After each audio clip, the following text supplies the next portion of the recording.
together as a church Yes. family. I've been excited diving into it myself, and I know you had the first opening message. How has your initial response been to this? Yeah, I guess one of the things that I realized as I was preparing for the message, but I've just been thinking about it we've all been thinking about it Yeah. for months now, is this is the divinely appointed right time for us to do discipleship. I mean, discipleship is always it's always good to do discipleship. Yeah. But it just feels like a season in our nation's history, in our world's history, in the life of our church, where getting back to the basics of following Jesus just seems so right. Logical, yeah. And you mentioned just what's our response. I've personally, I've loved it. Yeah. I've loved spending that time, and I found a lot of people are talking to me about it and have just enjoyed I don't know, maybe the simplicity of it or kind of the foundational nature of it. Yeah, So, I find even as a pastor, I don't know about you, but I can get bogged down in religion and in just the programs and the living out of the religious experience. Right. I want to get back to Jesus. Yeah. Jesus is still this figure in history that most people are energized by. They're not Right. put off by Jesus. Right. They may be put off by the church, they may be put off by the exercise of religion, but really they're like curious and interested in Jesus. Yeah, and kind of the thing that goes with that too is religion and churches and all kinds of folks, including myself, have missed the true Jesus and yeah. the true message of Jesus with all the religion stuff. So if we can peel some of that away to just spend 90 days with our only text being the Gospels, I'm really excited about that. So as you've been reading this first week, what have been some of the things that have leapt off the page at you? Yeah. What are some of those like stories? I mean, Yeah. it's Christmas in January, Right, yeah. Christmas held over for one big week, Right, yeah, a lot of it is that introduction. Well, first of all, my first response is to that just is how good it is to just systematically read through it. So just having the discipline is really good. And for me, not only discipline to read it, but to actually, I write out the questions each day. I write in the journal. So answering those have been really helpful. But I think for me, probably one of the things that's been most like kind of faith building and just I've loved is, I'm trying to think how to say this, just how intentional and organized and purposeful and historic the presentation of Christ is. Yeah. I was thinking a little bit about it too in context. I had a friend at the end of last year, not too long ago, had been reading through the Old Testament, and he's got faith. He's not doubting his faith necessarily or doubting the Bible, but he's just like, some of this stuff is talking about some of the Old Testament miracles. He's like, honestly, he's like, it's weird. Yeah, it's wild. Yeah. Don't touch the ark, and there's a pillar of fire, Yeah. and we believe those things are history. We're not doubt, but it's just as different. Yeah.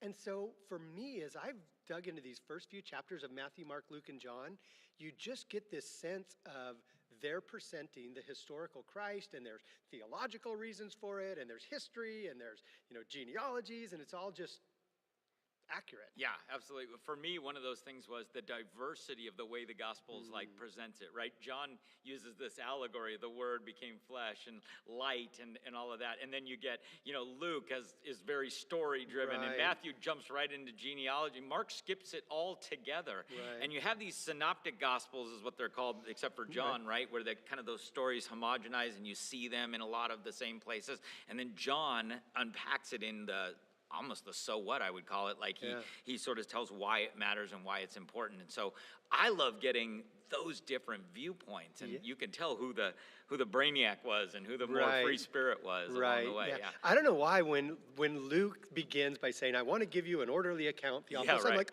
"Oh, an order," and then you juxtapose it with John, and I think to be able to read them a little bit each day and has been really faith building for me because Matthew, Mark, Luke, and John are different people. God made them different, different approaches, just like we're all different. And so I'm totally with you. Yeah. So as we jumped into it, there was obviously there's so many stories already that we've covered in just a week, you know.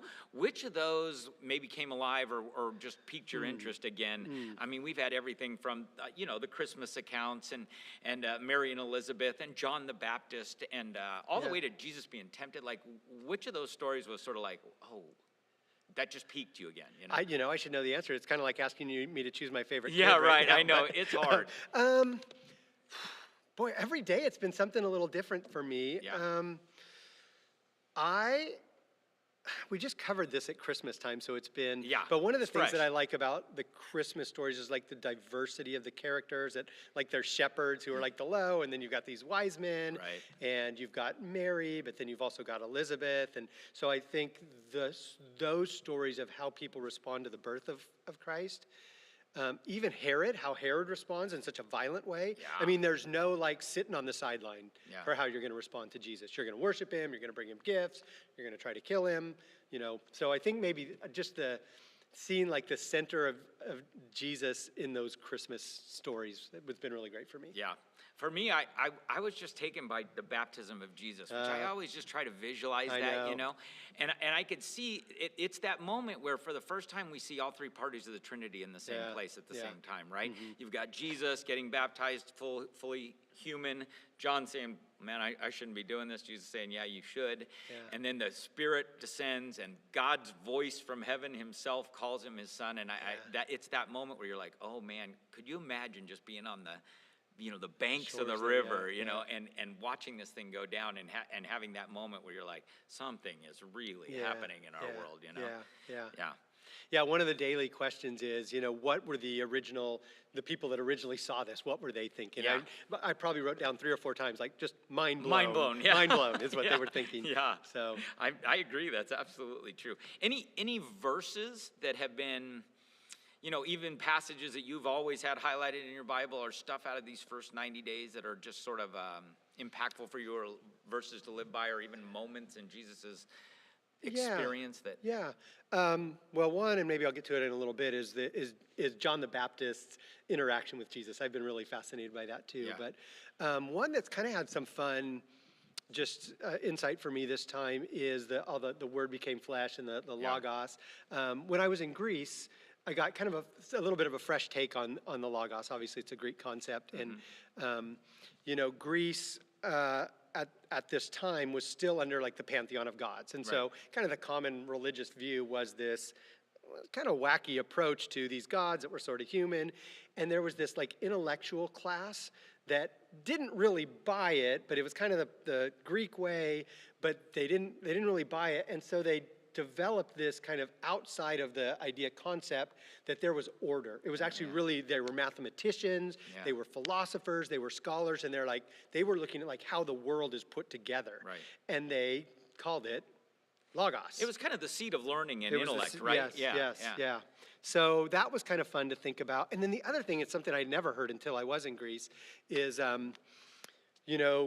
Greek culture, again, right around that time and even leading up to it, which John would have been influenced by this or certainly known about it like Paul was early democracy. It was very rare that, common people had a voice in anything. Yeah, right.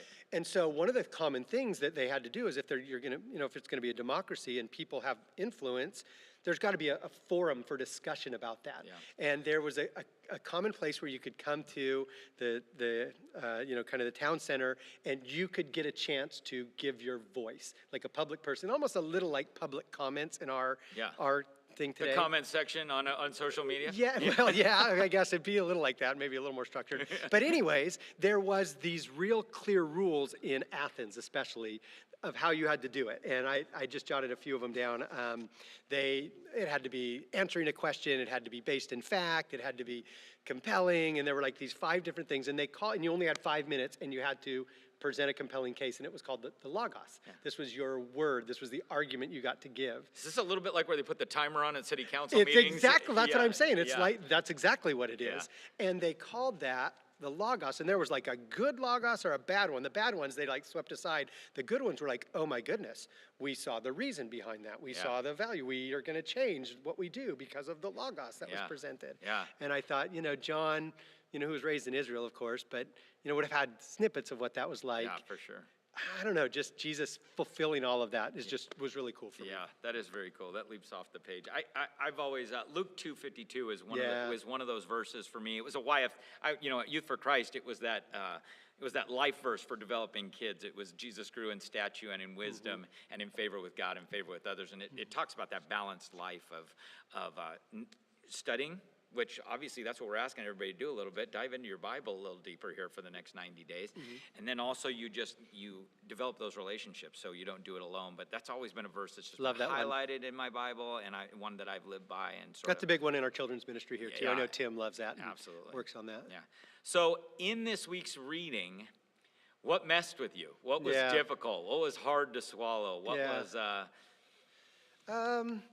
I think the thing that, I don't know if it was hard to swallow, but just has always been a little strange to me, or not strange, but just different for us, is the genealogies. Because you're like, all right, we're going to read through the Bible. And then you're opening it up, and it's like, so-and-so begat so-and-so, and you're like, oh.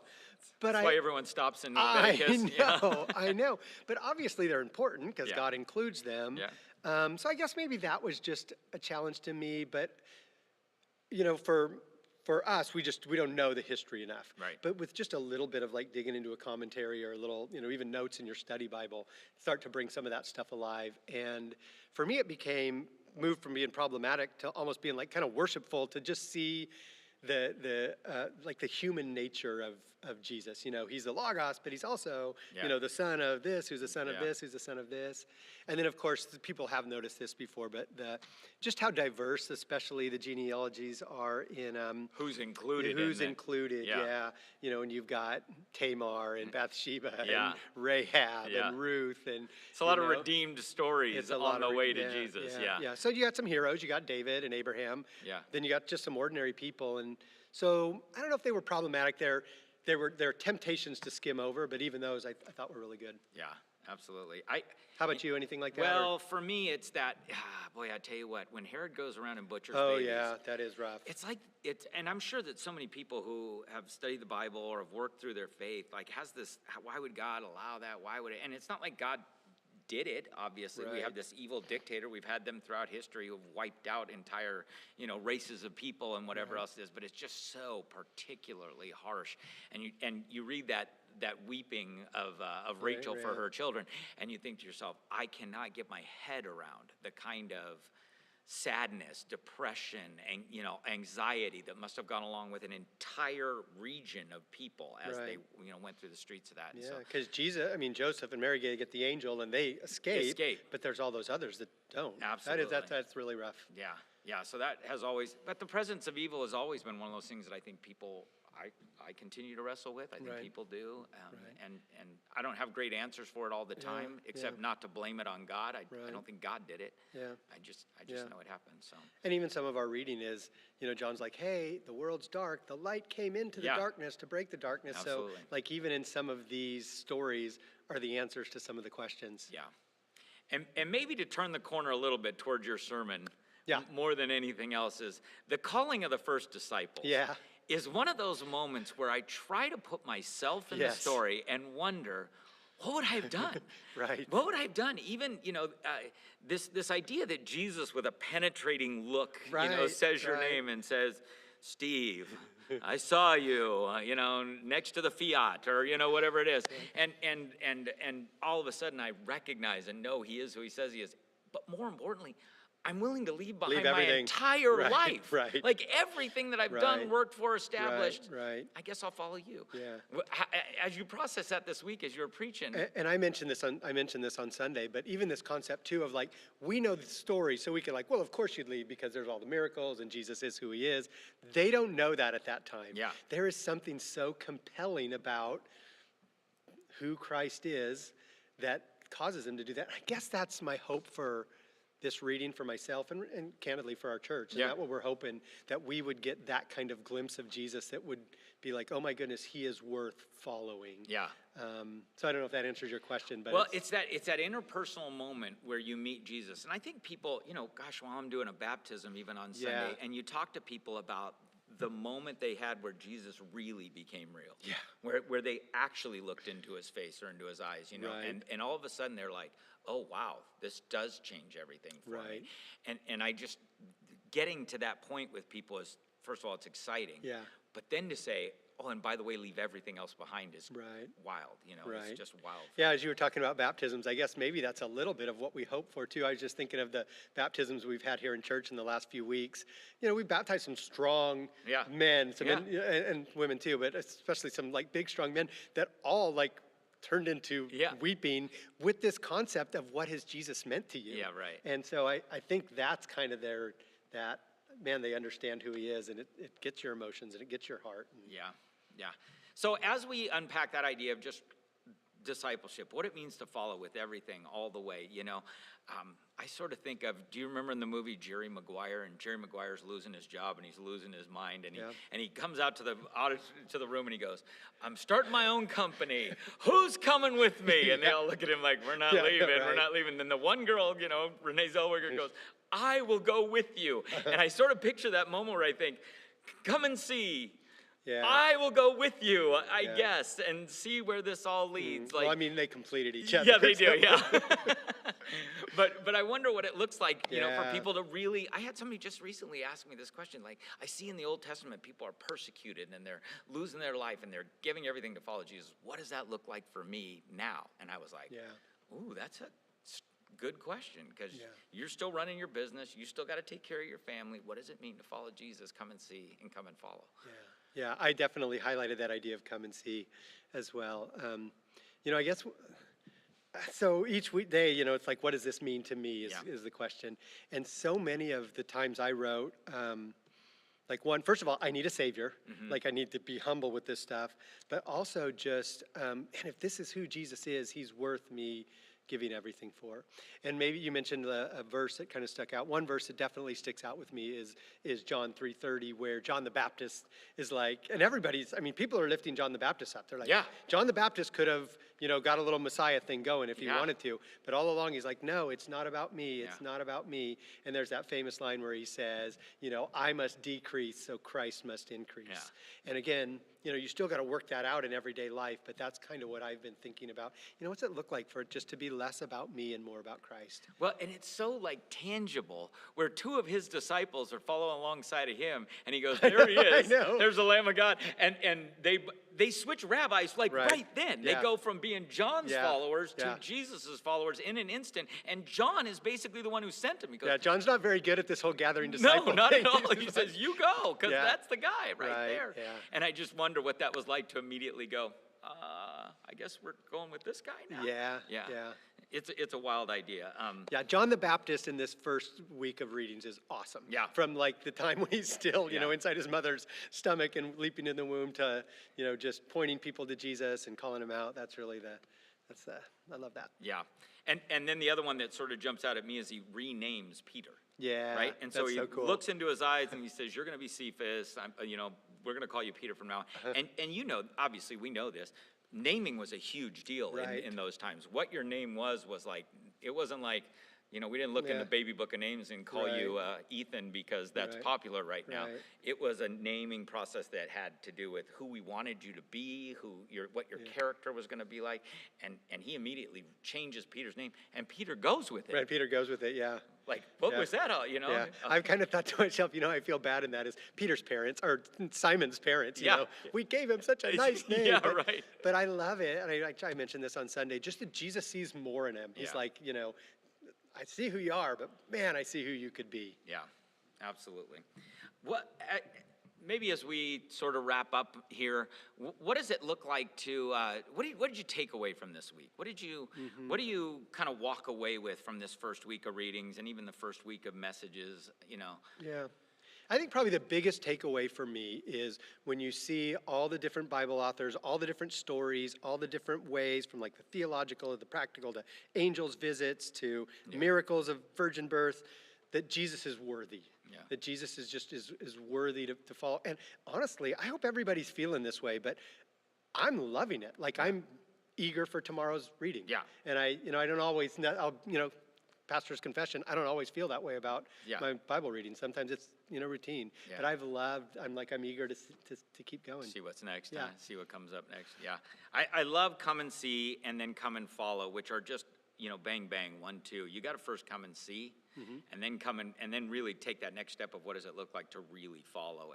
And so I sort of, as I was walking away from the message, I was thinking, those are two different things. One's step 1A and then 1B after that, and you got to continue along with it. What does it mean to really follow? I know you're you're a paper guy, you're writing it down. Of course, I'm doing some of the disciplines Yeah, I've you're always done, where I walking. walk and I listen, and my mind sort of drifts, and sometimes by the time I get back, I'm not even sure what I was thinking about anymore. But I just know, being in these stories, even as I sort of reviewed them for this podcast today, it's just so foundational to everything. You Yeah. know, Jesus is the foundation of all we are and all we do and all we hope to accomplish. You know, so. That's a worthy goal for individuals. It's a worthy goal for a church to pursue that. Yeah. And the clearest sign that Jesus was human, in John chapter 2, he says to his mom, "My time has not yet come." And his mom goes, "That's cute, Jesus. Get over there and Go do the do what I miracle." asked you to do." I And love Jesus that. acquiesces. He's like, "All right, My mom told me I guess to. I will." That's the best. Yeah, That's the absolutely. best. Any final shots? Any parting words? I guess my encouragement would be to people that are listening is Yeah. dig in. Just keep doing reading. it. Keep reading. You know, if you miss a day, catch back up. You know, think through the questions, whether you write them down or think them through. You know, what is this teaching me about God? What is this teaching me about humanity and myself? You know, how can I apply this? Who can I share this with? Yeah, if you're wired weirdly like me, I would say let the movie come to life in your head. Yeah. In some ways, we approach the Bible as this book to be studied, but Right. it's really, especially the Gospels, are a storybook of, Yeah.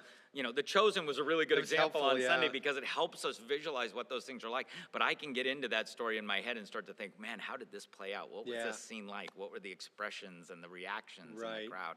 And so I would say that, like, jump into the story of it all and really embrace not only the historicity, but the story of Yeah, Jesus. You know? yeah, because a lot of times the gospel writers give us just a little tidbit, and obviously there's more Yeah. going on. And so it's, you know, not that we need to make stuff up, but like I love that you're really good at that. Of Yeah. like, yeah, what did it feel like and look like? And Somebody called it holy imagination. Yeah, yeah, there you I'm go. not claiming That's a it good to one. be truth, but it's Yeah. sort of a holy imagination of Yeah. what was going on. So, hey, we're glad you joined us if you've been listening or watching. And we're just going to unpack this stuff week by week. And God bless you as you continue on this 90-day journey with Jesus. all the Tell a way to- friend. Yeah, tell a friend. Share. Yeah, sure Comment like down it. below. Sure like it.